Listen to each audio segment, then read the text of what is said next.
नवी मुंबई की बढ़ती आबादी के साथ वहां जोर शोर से कंस्ट्रक्शन का काम शुरू हो गया। इन्हीं में से एक बिल्डिंग के कंस्ट्रक्शन में काम करती थी नंदिनी, जो एक इंजीनियर थी। ये नंदिनी का फर्स्ट प्रोजेक्ट था एज एन इंजीनियर, इसलिए वो बहुत एक्साइटेड थी। अब तक का काम तो बहुत अच्छा चल रहा है। उम्मीद है अगले 6 महीने में बिल्डिंग का बेसिक कंस्ट्रक्शन फिनिश हो जाएगा और फिर मेरे करियर में अच्छी प्रोग्रेस होगी। इंजीनियर साहिबा, करियर के चक्कर में ये मत भूल जाना कि आपका एक हस्बैंड भी है जो आपका घर में वेट कर रहा है। याद है, अभी निकलने ही वाली थी और आपका कॉल आ गया। चलिए आप फोन कट करिए, मैं आती हूँ। नंदिनी हर दिन कई घंटों तक साइट पर बैठकर काम सुपरवाइज किया करती थी। 6 महीने बीत गए और अब बिल्डिंग के सामने लॉबी के कंस्ट्रक्शन के लिए फाउंडेशन का काम शुरू था। आराम से मनोज, संभाल कर। जी मैडम। नंदिनी को सारे वर्कर की बहुत फिक्र रहती थी। एक दिन नंदिनी हाफ डे में ही साइट से चली गई। नंदिनी को घर पहुंचकर बहुत सारी तैयारियां करनी थी क्योंकि आज उसकी शादी की पहली एनिवर्सरी थी। नंदिनी ने अपना घर डेकोरेट किया और फिर अपने हस्बैंड के लिए उसकी फेवरेट डिशेस बनाने लग गई।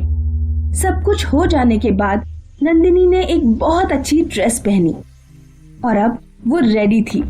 थोड़ी देर में विनोद घर आ गया।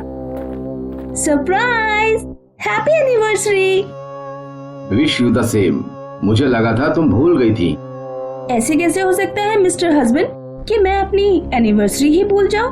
मैं तो तुम्हारे गिफ्ट की तैयारी पिछले 1 हफ्ते से कर रही हूँ।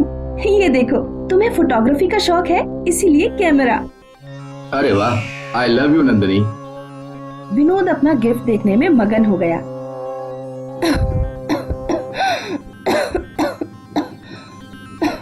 और मेरा गिफ्ट भूल गए क्या?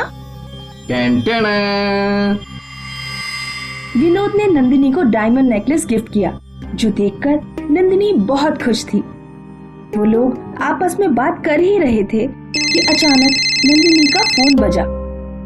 1 मिनट विनोद, साइड से फोन है। हेलो, हाँ मुकेश बोलो। क्या?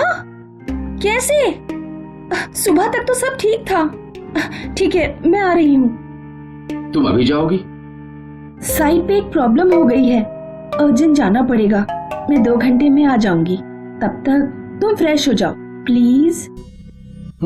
ठीक है, पर जल्दी आना।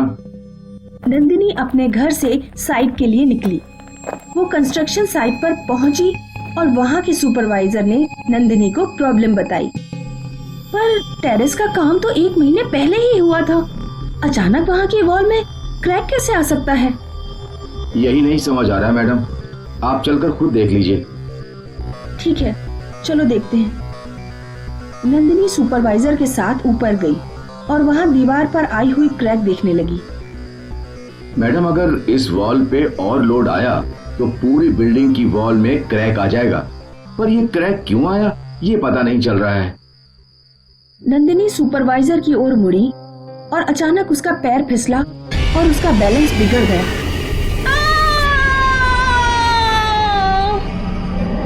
मैडम!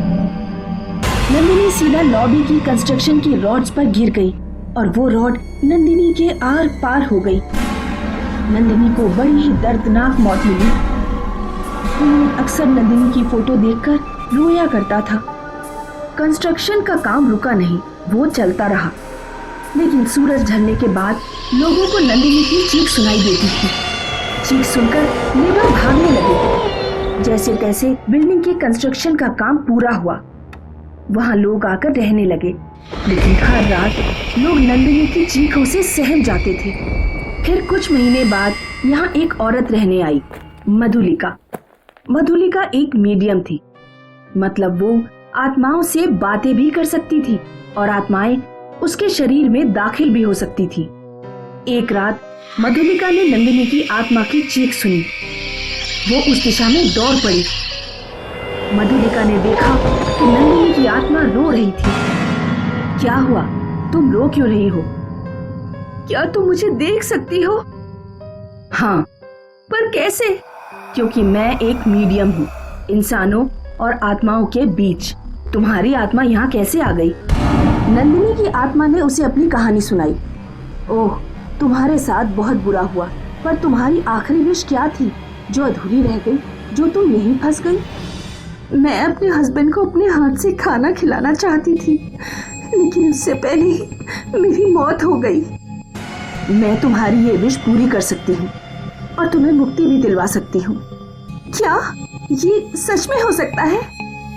हाँ, अगली पूर्णिमा को मैं तुम्हें बुलाऊंगी। तुम्हें मेरी बॉडी में एंटर करना है, फिर अपनी विश पूरी करनी है और फिर तुम मुक्त हो जाओगी। लेकिन तब तक तुम किसी को नहीं डराओगी। प्रॉमिस? प्रॉमिस। अगले दिन मधुलिका विनोद से मिलने उसके घर गई। आप नंदिनी के हस्बैंड हैं ना? जी हाँ, पर शायद आप नहीं जानती कि नंदिनी को मरे हुए काफी वक्त हो गया है। मैं जानती हूँ, और ये भी कि अब तक नंदिनी को मुक्ति नहीं मिली। क्या मतलब आपका? मैं एक मीडियम हूँ, मतलब इंसानों और आत्माओं के बीच का दरवाजा। मैं आपको भी देख सकती हूँ और आत्माओं को भी। और कल ही मैं नंदिनी की आत्मा से मिली थी। आत्मा? विनोद, नंदिनी को अब तक मुक्ति नहीं मिली क्योंकि उसकी लास्ट विश अब तक अधूरी है। वो तुम्हें अपने हाथ से डिनर खिलाना चाहती थी।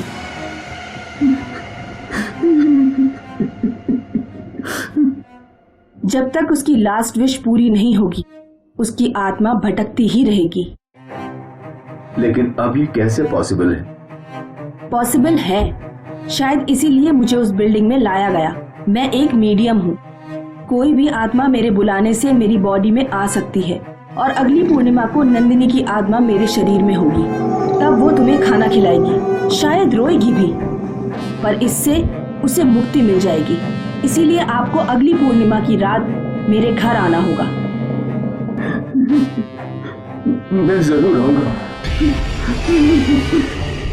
विनोद को सहानुभूति देकर मधुलिका वहां से चली गई। पूर्णिमा का दिन आया और मधुलिका ने सुबह से तैयारियां शुरू कर दी। उसने जमीन पर पेंटागन बनाया, अलग अलग पत्थर रखे और शाम से ही मेडिटेशन में बैठ गई। लगभग 7 बजे उसके घर की डोरबेल बजी और विनोद आ गया। अब जैसे ही मेरा मेडिटेशन खत्म होगा, मैं नंदिनी को बुलाऊंगी। फिर इस रूम की लाइट्स बंद हो जाएंगी और हवा तेज हो जाएगी और तब नंदिनी मेरी बॉडी में प्रवेश कर चुकी होगी। ये खाना मैंने बनाकर रखा है। नंदिनी आपको ये खिलाएगी और देन बेहोश हो जाएगी। बस उसे मुक्ति मिल जाएगी। उसे कोई तकलीफ तो नहीं होगी ना?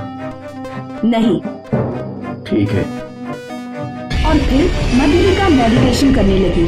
कुछ देर बाद, नंदिनी, नंदिनी, तुम्हारा विनोद आ गया है।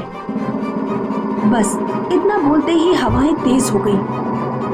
कमरे की लाइट्स बंद चालू होने लगी और अब जब मधुलिका ने आंखें खोली तो विनोद, विनोद, मैं तुम्हारी नंदिनी हूँ।